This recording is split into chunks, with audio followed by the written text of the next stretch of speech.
Hey guys, my name is Zach. I'm making this video because I'm going to show you guys my CD collection back here. I do have a lot of stuff, and I haven't listened to all of it.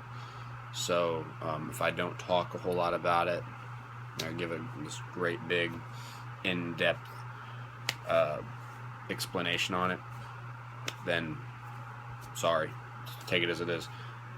Like I said, I buy music in copious amounts, so I don't have time to listen to it, and I don't really like to force myself to listen to stuff when I'm not in the mood to do it. I'll get around to it more than likely eventually, but until then, this is how it is. But with that being said, let's start. The first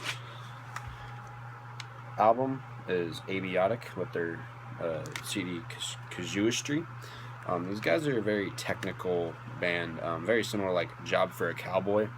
When you see the artwork and there's a glare, but if you guys like Job for a Cowboy, you probably like them. They're very technical. They're definitely very reminiscent of them. They've only got 2 albums out that I'm aware of. I only have one. I think that came out in like 2000. I want to say 14. Moving on, we've got Abysmal Dawn with their album From Ashes. I listened to this earlier today. Not bad. I'm more of a fan of the riffs. Not a whole lot that really doesn't perform me as solos, but the riffs are really cool. This one's really cool as well. This is another Abysmal Dawn. This is Leveling the Plane of Existence. Put out by Relapse Records. Very it's cool artwork, I always thought. For, what looks to be more, I don't say it's not drawn, because of course it was drawn, but there's a certain look, like most tech bands have a very similar look as far as the artwork is concerned.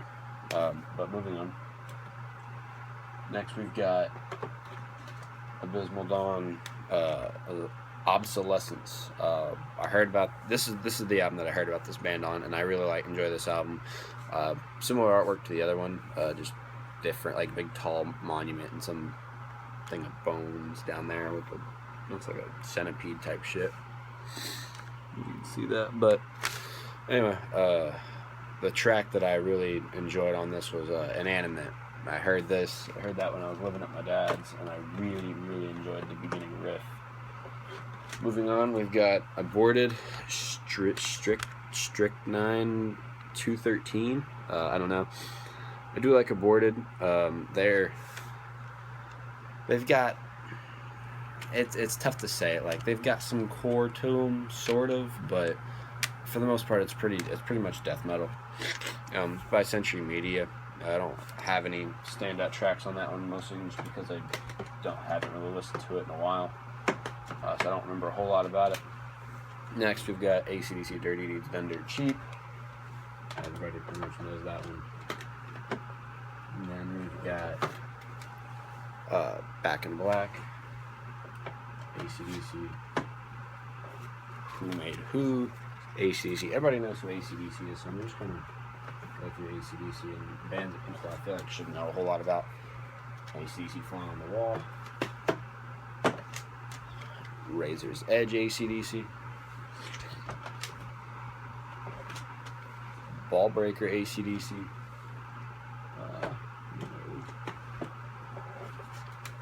Stiff Upper Lip AC/DC. I've got quite a bit of AC/DC, so hang on, guys.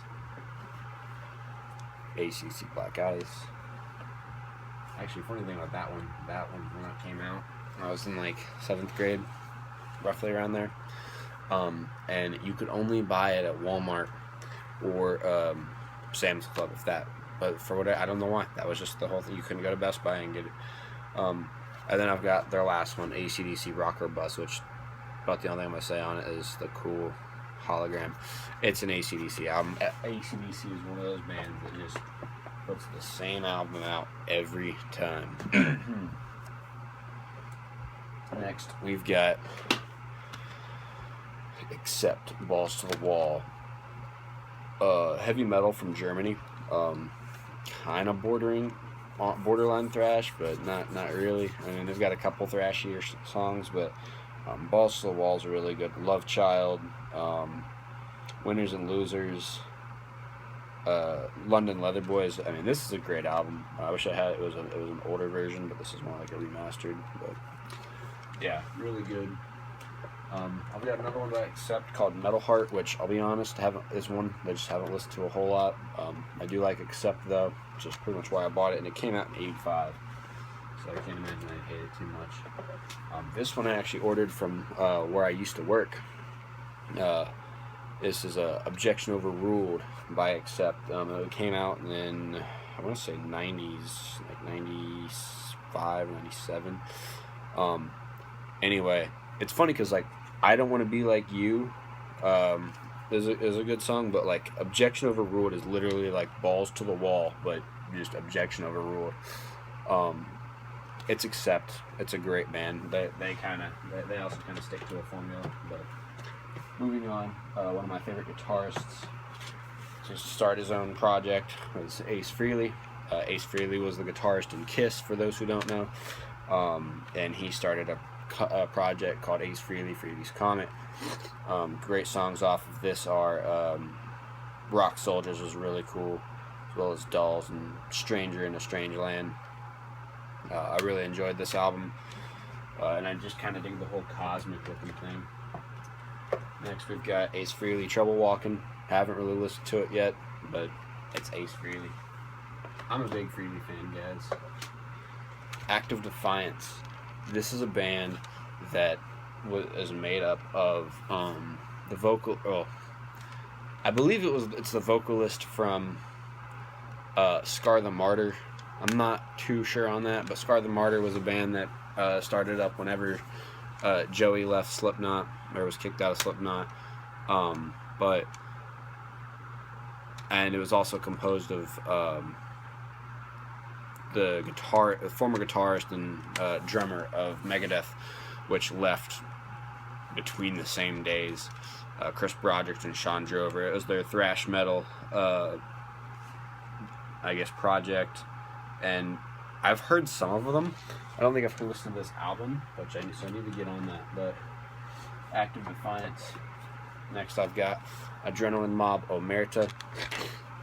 Now, while I haven't listened much to this one, I mean, I've heard Undaunted, but I dig the whole Mafia look thing going. I'm going to show you the one that I did get into.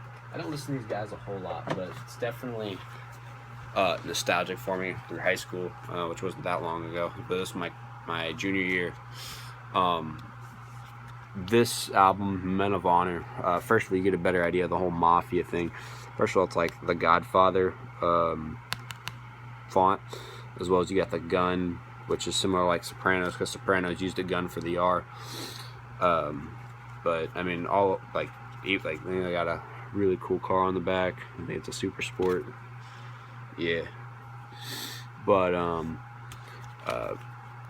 memorable tracks on this the whole album's a great one, but Behind These Eyes, Dearly Departed, Feel the Adrenaline, Crystal Clear, Judgment Day, Falling to Pieces. I mean, really great album. If you like, I guess I wouldn't call them really Nickelback, but they're definitely, I don't know, you'd have to listen to them. I like them though, mostly for the nostalgia, but it was a good album. I highly recommend it.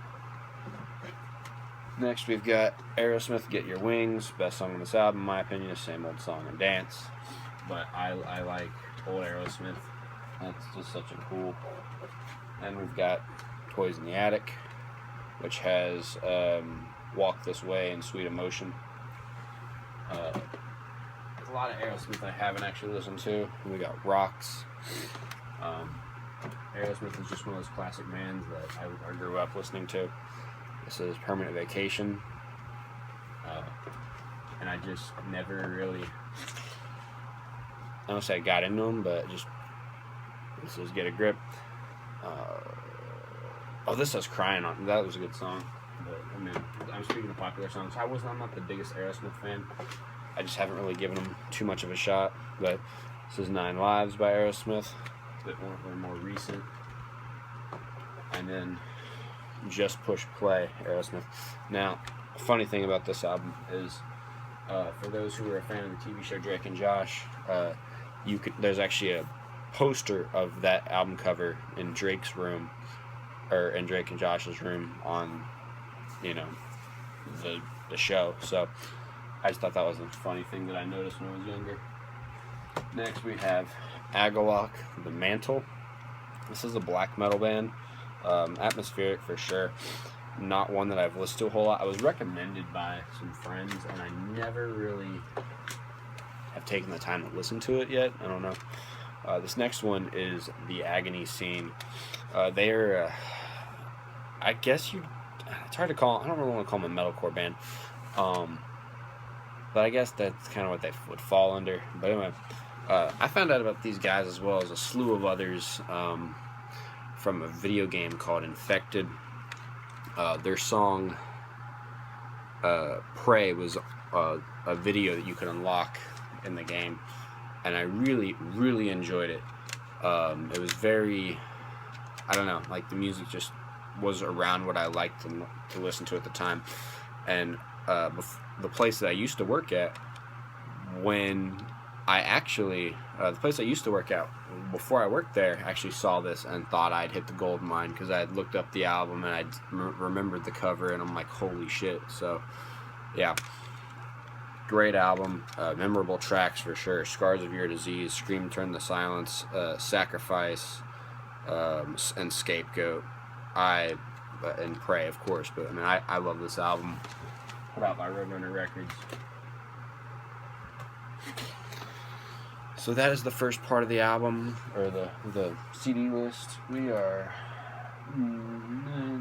not even really halfway through A's.